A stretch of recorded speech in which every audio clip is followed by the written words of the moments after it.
नमस्कार दोस्तों, मैं हूं केशव कुमार। आज फिर से हमारे इस YouTube चैनल में आप सबों का तहे दिल से स्वागत है, अभिनंदन है।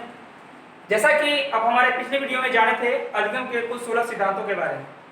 इसमें यह बताया गया था कि कौन से सिद्धांत किस मनोवैज्ञानिक के द्वारा दिया गया, कब दिया गया और इस सिद्धांत का प्रयोग किस पे किया गया।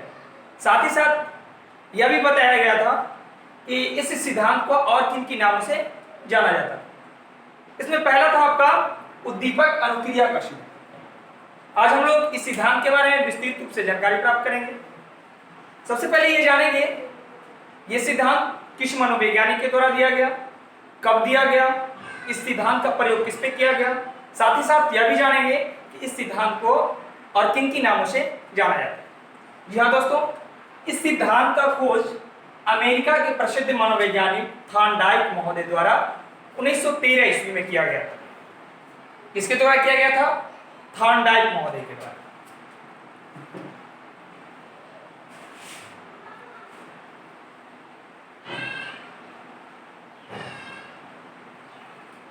कहां के निवासी थे? तो अमेरिका के निवासी थे।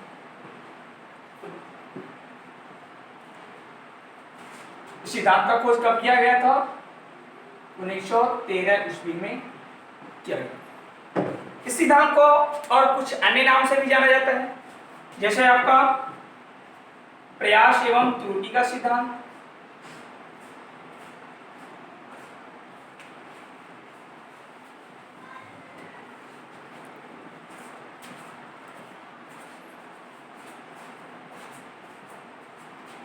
संबंधवाद का सिद्धांत,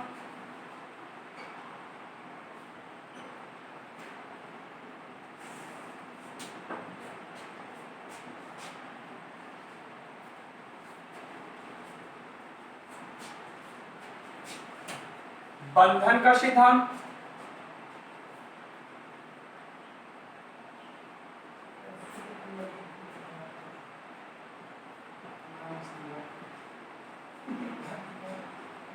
या फिर इसे एसआर थ्योरी के नाम से भी जाना जाता है। SR theory. इस सिद्धांत का प्रयोग थॉर्नडाइक महोदय ने एक भूखे बिल्ली पे किया था। किन पे किया था? भूखे बिल्ली। अब हम लोग जानेंगे इस सिद्धांत के अनुसार क्या बताया गया। यहां दोस्तों, इस सिद्धांत के अनुसार यह बताया गया है कि जब कोई उद्दीपक किसी प्राणी के समक्ष उपस्थित होता है तो उसके प्रति प्राणी प्रतिक्रिया करता है। क्या करता है? प्रतिक्रिया करता है। तो क्या बताया गया है कि जब कोई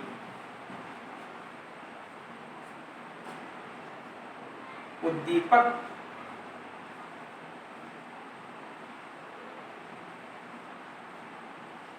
किसी प्राणी के समक्ष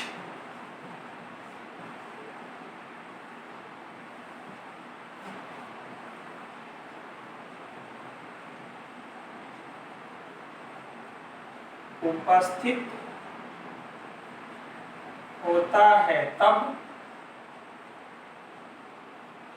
वह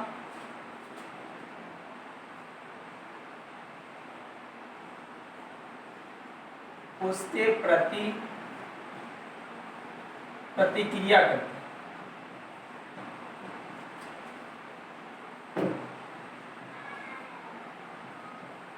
साथ ही साथ सिद्धांत के अंतर्गत यह भी बताया गया है कि यदि प्रतिक्रिया संतोषजनक होता है तो उस प्राणी का संबंध उस उद्दीपक से हो जाता है।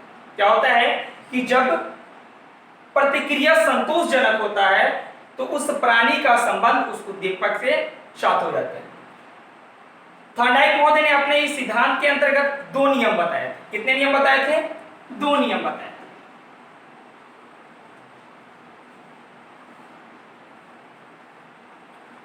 पहला नियम सीखने का मुख्य नियम,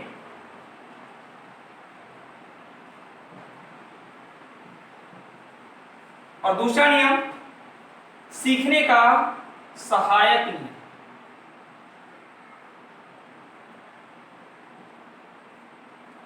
इसे गौण नियम के नाम से भी जाना जाता है।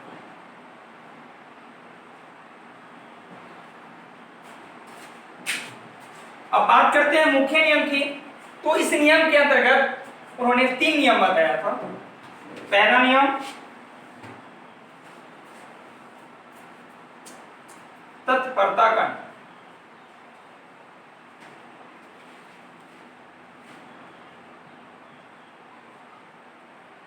दूसरा अभ्यास का नियम,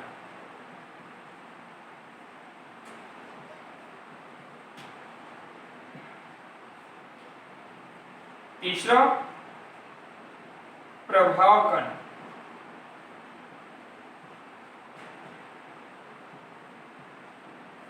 वहीं बात करते हैं गौण नियम की। तो गौण नियम का तात्पर्य है कम कार्यशील। जितना सीखने में मुख्य नियम प्रभावशील होता है उससे कम प्रभावशील होता है गौण नियम। इस गौण नियम के अंतर्गत उन्होंने 5 नियम बताए थे। इसमें पहला है आपका बहु प्रतिक्रिया का नियम,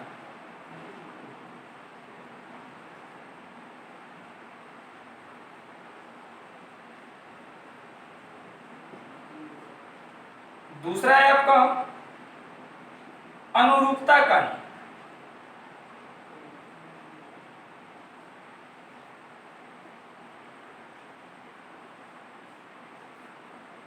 तीसरा है आपका मनोवृत्ति का नियम,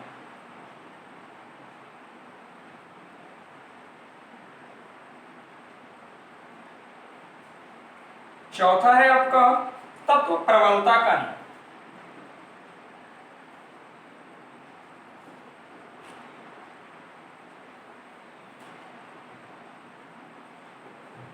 और 5वां है आपका साहचर्य परिवर्तन का नियम।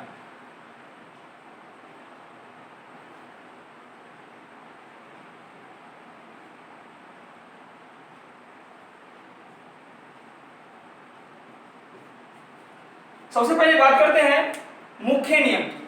तो इस मुख्य नियम के अंतर्गत 3 नियम बताया गया, तत्परता का नियम, अभ्यास का नियम और प्रभाव का नियम। सबसे पहले जाने तत्परता के नियम के बारे में। तो इस नियम के द्वारा यह बताया गया है कि जब कोई व्यक्ति किसी कार्य को करने के लिए तत्पर रहता है या फिर पहले से तैयार रहता है तो शीघ्रतापूर्वक उसे सीख पाता है। वहीं बात करें अभ्यास का नियम के बारे में, तो इस नियम के द्वारा यह बताया गया है कि अभ्यास करने से व्यक्ति में पूर्णता आती है। यदि हम किसी कार्य को करने का अभ्यास करते हैं तो उसे सरलता पूर्वक सीख लेते हैं। इसके ठीक विपरीत यदि हम कार्य को करने का अभ्यास नहीं करते हैं तो उसे भूल जाते हैं या फिर सीखे हुए कार्य को भी हम करना भूल जाते हैं। वहीं बात करते हैं प्रभाव के नियम के बारे में। तो इस नियम के द्वारा यह बताया गया है कि व्यक्ति के ऊपर कार्यों का प्रभाव पड़ता है। यदि व्यक्ति के ऊपर कार्यों का प्रभाव सुखद और संतोषजनक पड़ता है तो व्यक्ति उस कार्य को दोबारा करना चाहता है। इसके ठीक विपरीत यदि व्यक्ति के ऊपर कार्यों का प्रभाव दुखद और असंतोषजनक पड़ता है तो दोबारा व्यक्ति उस कार्य को करना नहीं चाहता। अब हम बात करते हैं गौण नियम की। तो इस नियम के अंतर्गत 5 नियम बताया गया।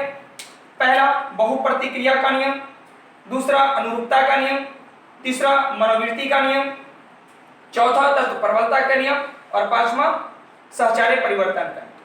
सबसे पहले बात करेंगे बहुप्रतिक्रिया का नियम के बारे में। तो इस नियम के द्वारा यह बताया गया है कि व्यक्ति सीखने के क्रम में तरह तरह के अनुक्रियाएं करते हैं। कुछ अनुक्रियाएं लक्ष्य की प्राप्ति में सहायक सिद्ध होता है और कुछ अनुक्रियाएं लक्ष्य की प्राप्ति में सहायक सिद्ध नहीं होती। तो जो लक्ष्य की प्राप्ति में सहायक सिद्ध होता है उस अनुक्रिया को व्यक्ति अपनाना चाहता है और जो अनुक्रियाएं लक्ष्य की प्राप्ति में सहायक सिद्ध नहीं होता है उसे नहीं अपनाना चाहता। वहीं पे बात करते हैं अनुरूपता के नियम के बारे में।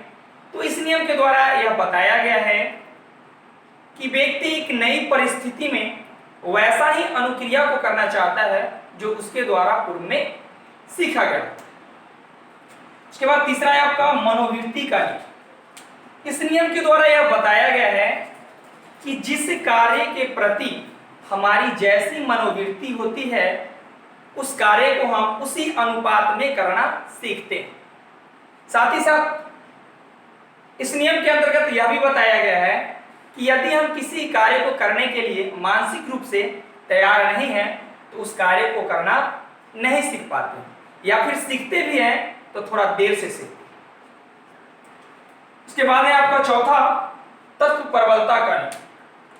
इस नियम के द्वारा यह बताया गया है कि सीखने की स्थिति में व्यक्ति के समक्ष दो तरह के तत्व उपस्थित होते हैं।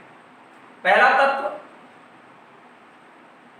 सुसंगत तत्व के रूप में और दूसरा तत्व असुसंगत तत्व के रूप में, जिसकी सार्थकता अलग अलग होती है। इस स्थिति में व्यक्ति सुसंगत तत्व को अपनाना चाहता है और असुसंगत तत्व को छोड़ देना चाहता है, क्योंकि सुसंगत तत्व की प्रभाव असुसंगत तत्व से अधिक होता है। वहीं आपका पांचवा है साहचर्य परिवर्तन का नियम। इस नियम के द्वारा यह बताया गया है कि जो कोई अनुक्रिया या फिर कोई भी अनुक्रिया जिसे करने की क्षमता व्यक्ति में है उसे अन्य उद्दीपन के द्वारा भी उत्पन्न किया जा सकता है या फिर सीखा जा सकता है। इस तरह से हम लोग जाने थॉर्नडाइक महोदय के द्वारा दिए गए सिद्धांत के अंतर्गत नियमों के बारे में। अब हम लोग जानेंगे थॉर्नडाइक महोदय के द्वारा किए जाने वाले प्रयोग के बारे में। जैसा कि आप जानते हैं कि थॉर्नडाइक महोदय एक पशु मनोवैज्ञानिक थे। वो अपना जितना भी प्रयोग किए हैं वो कहीं नहीं पशु पे किए हैं।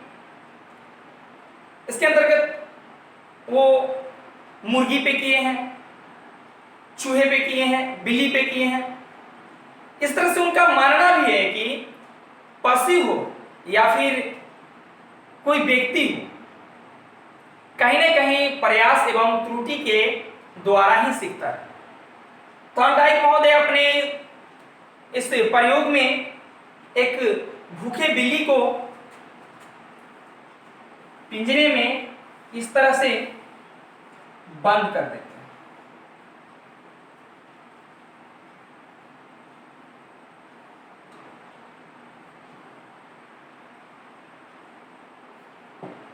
ठीक है, पिंजरे के ठीक बाहर उद्दीपक के रूप में भोज्य सामग्री को रख दिया जाता है। ठीक है,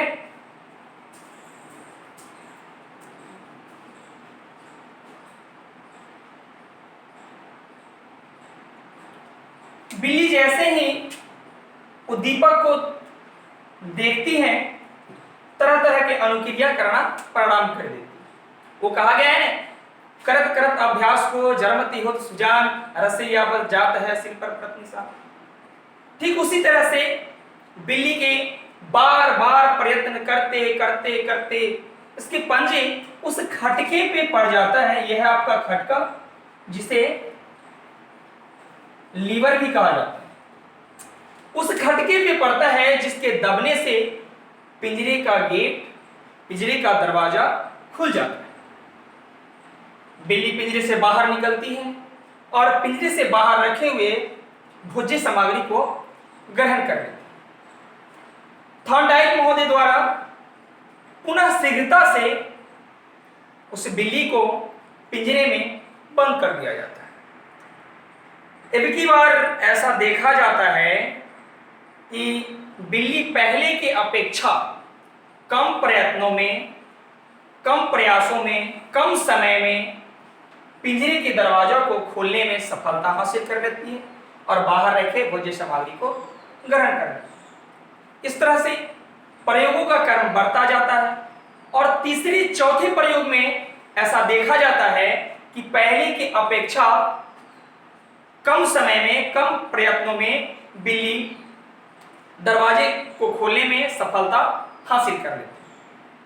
इस तरह से एक ऐसा समय आता है कि बिल्ली एक ही प्रयास में पिंजरे की इस दरवाजा को खोलने में सफलता हासिल कर लेती है और बाहर रखे हुए भोज्य सामग्री को ग्रहण कर लेती है। इस तरह से हम लोगों ने यह जाना कि थॉर्नडाइक महोदय के द्वारा जो सिद्धांत दिया गया था और उसके अंतर्गत जो भी नियम बताए गए थे उनकी परिपुष्टि इस प्रयोग के द्वारा किया जा रहा है। हमें आशा ही नहीं बल्कि पूर्ण विश्वास है कि आप सबों को हमारा ये वीडियो अच्छा लगा होगा। यदि अच्छा लगा होगा तो हमारे इस वीडियो को लाइक करें, कमेंट करें। साथ ही साथ यदि आप चाहते हैं कि हमारे इस वीडियो से आपके मित्रगण भी, दोस्त लोग भी लाभ उठा सके और हमारे इस वीडियो से जुड़े रहें तो अधिक से अधिक शेयर करें। साथ ही साथ हमारे इस YouTube चैनल को सब्सक्राइब जरूर करें। धन्यवाद।